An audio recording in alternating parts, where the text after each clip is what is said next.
I had a baseball scholarship at Norfolk State to where then they were going to redshirt me. So then I went to TCC that next semester. Then I transferred to JMU that next semester where I was serving tables, hated my life. Girlfriend was at home, family at home. So I decided to go home. Thought I was going to take over my dad's painting business. And I don't know if you've ever painted a house before. Absolute nightmare. So 6 months in, I hated my life. I was like, this sucks. Me and my girlfriend love watching HGTV. Oh, everyone else does. And I was like, man, it'd be so dope to flip houses. And she was like, well, why don't you become a realtor first, learn, and then do it? And I was like, all right, cool. I'll sign up right now. So I signed up, and, dude, it changed my life. And I'm good with people. I'm good with strangers. Mm-hmm. I've always been that way. I've always been the one to throw the parties and host the parties. But I was always, like, the person that was actually, like, responsible. Yeah. So when I got into real estate, I mean, dude, that first year I joined a team, learned a lot, and I made six figures first year. And I was like 21 years old making six figures. This was wild. What team did you join? I was under Nikki Reed at the time. Yeah, she was doing like 14, 15 million a year. So she knew what she was doing. Yeah. She was doing online leads, taught me how to work them, taught me how to actually do the contracts. And then we separated after a couple of deals. But after that, I learned everything I needed to. Yeah. Yeah. So, let me ask you. So, you originally got in for HGTV, probably Chip and Joanna Gaines. Just like Tarek and Christina, Flip or Flop. Okay. That was our show. Yeah. My wife loves Chip and Joanna Gaines. That's kind of like love them too, though. Yeah, they're great. Our stories are kind of similar, just because the fact that both our significant others were big into HGTV. Mm-hmm. Mine, I had no choice. It was either that or I was going to be miserable. My wife forcing me to renovate our house. I was like, might as well turn a business into. Yeah. There you go. Smart. So let's say so you just became a realtor. Mm-hmm. Like, did you start flipping straight after that, or have you ever flipped? No. Just like that was your initial. That was the initial in. I knew I wanted to flip, but I didn't know how. So I thought just selling houses in the meantime would get me there. And once I saw how much money actually came from selling houses, my whole focus was on that. Mm-hmm. Now, I have flipped, I think, 3 or 4 properties ever since. Yeah. But it was only deals that came to me. I never looked for them. Just because I made so much money from the actual sales side, that was my primary focus after that. So, say you just got into real estate. Did you have really have a vision going forward? Or you just like, no, dude, zero at all, zero vision. I didn't know where it was going to take me. I mean, I wasn't even expecting to make that much money. And then, literally, like my goal, I had almost like a vision board where it was a whiteboard, and I wrote 100K on it. I want to make 100K, and then I would subtract every single time I had a closing. It was like 87, 42 left. Yeah. And then once I hit it, I was like, wow, I could do more. Mm-hmm. And then that next year was 150. That next year was 200. That next year was 250. And it was wild, dude. Like, it's crazy how fast everything happened. Mm-hmm. And me, I'm not someone to sit back and relax either. So then I saw all these realtors doing these amazing things. Like, I would see people like Susan Pender selling $30 million a year. Yeah. Like, what are they doing? So I would ask all these realtors what they did, and rather than reinventing the wheel, just kind of took and grabbed what I liked. And from there, that's where the money came from. Mm-hmm. So me, I like working smarter, not harder. Yeah. So I know, like, being a real estate agent, at least the last couple of years, like, everyone wants to do it. Mm-hmm. So what really did you have to learn, honestly, just to get leads? Because it's like everyone's brother is. Yeah, that was the hard part, especially being 20 when I started. The people that knew me saw me as a little kid still. Yeah. So they didn't want to buy a house from me. And then all my friends were still in college. Like, so my sphere was non-existent. So Nikki showed me online leads and how that worked. And then once we separated, I got online leads from Boomtown from my brokers at Coastal Realty, where they were handing me these leads through Boomtown, but then I had to convert them myself. So what I did was I learned how Mike Ferry actually converted leads online, memorized his scripts, turned them into my own, and then I was like, all right, I'm just going to call these people nonstop, and I'll get someone out of it. So it started out with me just on my phone, just hand dialing leads from Boomtown and just like this. And then like the blood started cutting off circulation because I was calling so long. So then I went to a seminar and learned about Bluetooth and Mojo. So then I implemented Mojo, which is a dialer, into Boomtown.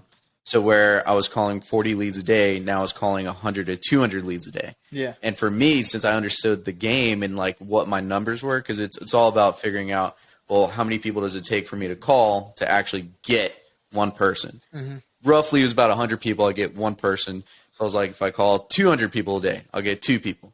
300 people a day, 3 people. Yeah. To the point where I was getting after at Coastal, and I was like, hey guys, I don't need your leads anymore. I'll buy my own. At that point, then at one given point in time, I was getting 300 leads a month. To where I was calling 300 people every single day. So a lot of these people don't want to make the phone calls, but for me, I was like, if I don't call, I'm not going to make any money. Yeah. If I don't make any money, then I'm not going to be able to do what I want to do in life. Mm-hmm. So I've never bought leads before. It's not fun, dude. Yeah, It's not fun. So Boomtown. Boomtown was the CRM, yeah. Oh, okay. And that's where the leads would come from. Essentially, it was like they did PPC, Google Ads, and Facebook, and they kind of funneled them all.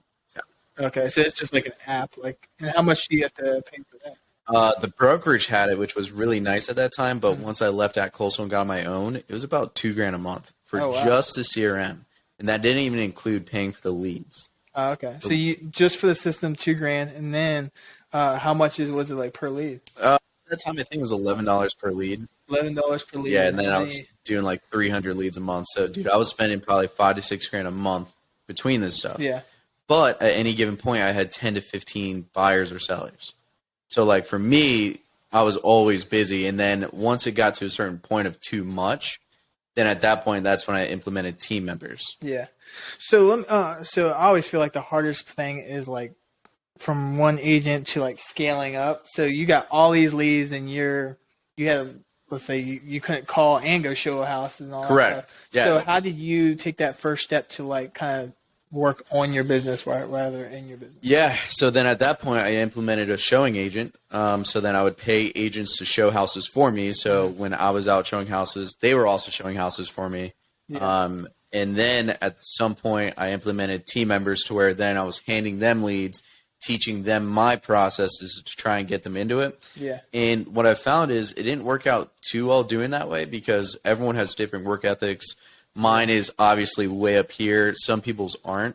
So I found it wasn't too much of a great thing because then I was more training them rather than working on the business. Yeah. And then it took away from that. So then one of those years I did way less because now I'm training someone else to do what I was doing. But then it wouldn't work out. Then I trained someone else and then it wouldn't work out. And it just was a never ending battle that I found. So did you read a book or how did you just trial by error? Yeah, really trial by error, dude. I read like a lot of self-help books. So like Grant Cardone, Robert Kiyosaki, like those type of people. But when it came to the real estate side, it was all just trial by error, man. And like I would see some that worked, some that didn't. And then I would ask other big realtors what they did. So there was one conference I went to in Boomtown, and it was like a small conference. More of a group setting where I learned from these giant big dogs. Yeah. Like Brandon Brittingham, he's a huge guy at Boomtown. He does a ton.